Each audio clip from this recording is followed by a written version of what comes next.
Ever since the first trailer of The Legend of Zelda Breath of the Wild sequel came out, I have been binge gaming the Zelda games, and it is probably my favorite video game series of all time right now. And as it is slowly becoming a very favorite of mine, I am coming up with theories of the sequel in my sleep. I cannot control it. I keep thinking about it, and I have like a million theories that I wanted to share with you guys. So here it is. The very first theory that I came up with, and actually this is not the very first theory that I came up with. The very first theory I came up with was pretty stupid, so whatever. This is the theory that I'm gonna talk about today. This is the theory of the tragic tale of the hero that is holding Ganon in his place in the world of Breath of the Wild. Let's go. In the trailer we can see Link and Princess Zelda going into the mines of Hyrule to do something. We're not really sure what they're trying to do, but we can speculate. At the end of the first game we can hear Zelda say like the divine beasts are malfunctioning or something. That's not supposed to happen. So as that is going on, I'm pretty sure that is what made our princess go into the mines to check for it. Maybe something happened in the mines that is causing for this to happen. Maybe the power source of all the Sheikah technology is underground, as a lot of people are speculating. So I'm not gonna speculate about that because that's already a very popular theory, so let's just talk about my theory that I'm talking about right now. Okay, let's get into it. As they are traveling through the mines, they see what seems to be the mummified remains of Ganondorf. But are they remains? Or is it just Ganondorf standing in the place? Yeah, I'm sorry, that didn't really make any sense. Anyways, we see that he is being held by this green hand, which is also like pouring soul energy. That is pretty weird. So, when we saw that in the trailer, everyone was thinking like, whoa, whose hand is that? And a lot of people started to speculate that that hand might belong to the hero that we hear about in the very beginning of the first game. This guy. Yeah, that guy in the painting, yes. Maybe it was him that is holding Ganon in his place. But I don't think that is the case. And I'm pretty sure this is not even a theory. I'm pretty sure this is a fact that it is not that hero from however many years ago. Ding, that many years ago. I'm sorry, I'm not that fluent in the lore. But in the lore we can clearly see the fighter that was fighting the Calamity Ganon in that place. First of all, he was fighting the Calamity Ganon. He was not fighting Ganondorf, so that kind of debunks that theory right then and there. But also, we can see that it is a Hylian dude with Zelda behind him. So it was basically the trifecta.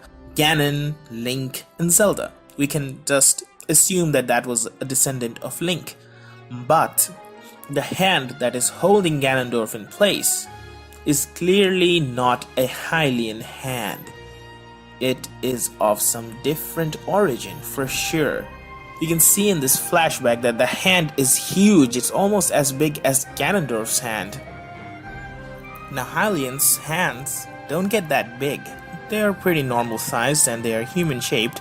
And the hand that is seen to be holding Ganon is not even human shaped. It has very long nails. It is wearing some weird kind of jewelry that is not very synonymous with Hylians. So basically we can just assume that this is not a Hylian person, and if it's not Hylian, Hylian is basically human. So if it's not human, then it can't be Link. Unless Link had some very naughty adventures. Oh my god, what am I talking about? Sorry, let's not talk about that. But seriously, it is not Link. So, whose hand is it then? That is the little speculation that I'm gonna do today. Now, at the very beginning, I thought the hand could belong to one of the monks, like the Sheikah monks, the ones that you find in shrines. The most awesome boss battle of the first game that was not even in the first game, it was in the DLC, but whatever. Yeah, those type of hands. those guys are pretty big, and they do have these long ass hands. Why am I just swearing for no reason? Like, this is my very first video, damn it. Anyways, they do have very long hands, but they don't really have long nails. And even though they do wear jewelry, it's not as bling as these ones. Like, wow, look at that. That's like, goes up to his friggin' knees. Oh, did I just say knees? Oh my god, I meant elbows. It almost goes up to the person's elbows. So it's a very big type of jewelry that is not very synonymous with the monks. So I'm just thinking that, I mean, I'm not ruling it out, but I just don't think it is a monk. So, who might it be then? Well, my theory is that it is one of the Zonai warriors. Yes, we have heard of the Zonai people so much in the first game. Pretty sure that was a wrong grammar. That was a wrong grammar, that was also wrong grammar, whatever. We have heard about this Zonai tribe or the Zonai people so much in the first game, but we never got to see any one of them. We get to see their armor, which is kind of cool, but we don't see any one of them. So, with the hand being so weird, and the claws being like this big, we can assume that the hand comes from a race that we haven't seen before. Or it could also be of Gerudo descent. I mean, we are just talking in he's here, but we're not considering a she. It could just be a Gerudo warrior, a female warrior, because the Gerudo have same type of hands. But for this speculation, I'm gonna just think that it is one of the Zonai warriors. Okay? Okay. So here's a little story that I came up with to support my claims. Our story begins with our Ganondorf coming out of his slumber. After standing in his place for about like a million years, he finally wakes up and is really mad. He wants his piece of Triforce back, the Triforce of Power. By the way, we're assuming that this is the Twilight Princess timeline, alright? Cool. So in his quest in finding the piece of Triforce that he lost, he just starts wrecking the whole place up. He goes to Hyrule Castle and he takes everyone prisoner. By the way, this is like thousands and thousands of years after the events of Twilight Princess that Ganondorf is waking up, so the hero of Twilight is probably dead. So is probably the Zelda of that timeline. So yeah, there's not really many people who can save Hyrule at this point. So he just holds Hyrule Castle captive and is searching for the Triforce wherever he can, killing people everywhere he goes. So yeah, that's not a very good thing that is happening. But through these thousands of years that has passed through, a new tribe was born in Hyrule. It was the Zonai tribe, a tribe of very honorable warrior people who just loved fighting. And as Ganondorf also picks a fight with the Zonai tribe, one of these warriors, don't take it too lightly. Don't take it too lightly. I'm just very bad at grammar, so I'm very sorry. So this guy from the Zonai tribe is really mad at Ganondorf and he challenges Ganondorf to a fight. Ganondorf accepts. He asks for the fight to be under the Hyrule Castle. You know, for fun. So they start fighting, but this Zonai warrior seems like he is very, very skillful, and he's pretty big also, you know, because the hand that is holding Ganondorf is this huge. So the guy is also pretty huge, so the battle is almost fair because Ganondorf doesn't really have a piece of the Triforce.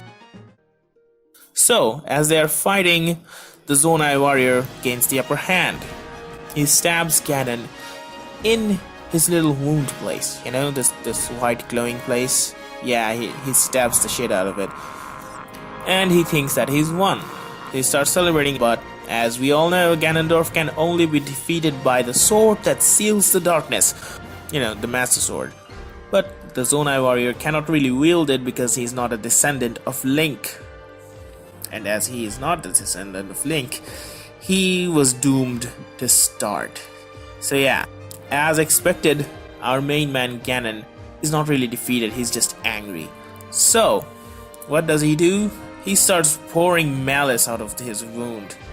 And it starts engulfing the whole of Hyrule. The malice spreads everywhere. Ganon is really mad and he's just released all of his power. He's going to absolutely destroy all of Hyrule. The Zonai warrior sees this and he's like, okay, that can't happen. So he finally decides to make the ultimate sacrifice. He conjures up all the powers he has and he puts it in his hand. And he basically just pushes all the malice back inside Ganon and then holds him in place. But whilst doing that, he gives up his total life. As he does it, all of his power is drained into his hand. His body starts to deteriorate and only his hand remains. And that is his eternal resting place, just holding Ganon in his place. Wow, did I just rhyme? Oh wait, it just rhymed place with place. I'm sorry. Anyways, so yeah, that is the tragic story of the Zonai warrior. He tried his best. He actually bested Ganondorf in battle. He defeated him, but he can't kill him because he's not the descendant of Link. That is the problem with the prophecy. If Ganondorf rises without a Link, then all of Hyrule is really doomed. So the only thing that could have happened there was a huge sacrifice, and that is what happened. The Zonai warrior basically gave his life away, his future away, just to hold Ganon in his place forever. Now there is a part 2 of this theory that I'm gonna talk about right now. After a long while of holding Ganon in his place, the power of the Zonai warrior that is holding him kind of deteriorates and he cannot really hold the malice inside Ganon anymore. He can still hold Ganondorf in place, but he can't hold the malice in. So the malice starts pouring out and that creates the Calamity Ganon. And that is basically my theory of how Calamity Ganon was created. And also another theory that when Link finally goes down the mine, the Zonai warrior feels his presence. He's like, okay, this guy is a descendant of Link. He can probably kill Ganondorf. I can't hold him anymore, so let's just let go and lend my power to Link. And that's what he does. He finally lets go of Ganondorf because it's not really helping anyways. The malice is still pouring out. So he just lets go and lends his power to Link. As we can see at the end of the trailer, the hand merges with Link. So yeah, he entrusts his mission to Link now to deal with Ganondorf. But I'm thinking that at the end, Link is going to have to do something similar to the Zonai warrior. That's why this is going to be very depressing. I think Link is going to have to like hold Ganondorf with the Master Sword inside him and just be there for eternity or something like that. That is how he can actually stop the cycle. Just hold Ganon in place for eternity. Link is going to have the same fate as the Zonai warrior. And that's going to be really sad. And I don't even want to play this game anymore. No, I'm kidding. I'm going to play the shit out of it. Anyways, that is the end of my theory. I don't know about it. This is like my very first theory and my very first upload. Not really my very first upload in YouTube. I have another channel that I'm not going to shout out right now. But anyways, that is the end of this video. I do have a lot more theories, as I said in the beginning. I have like a million theories. So if you want more of that, consider subscribing. And if you like this video, do like, and if you have any comments to share, comment down below. And I'll see you guys in the next one. Peace.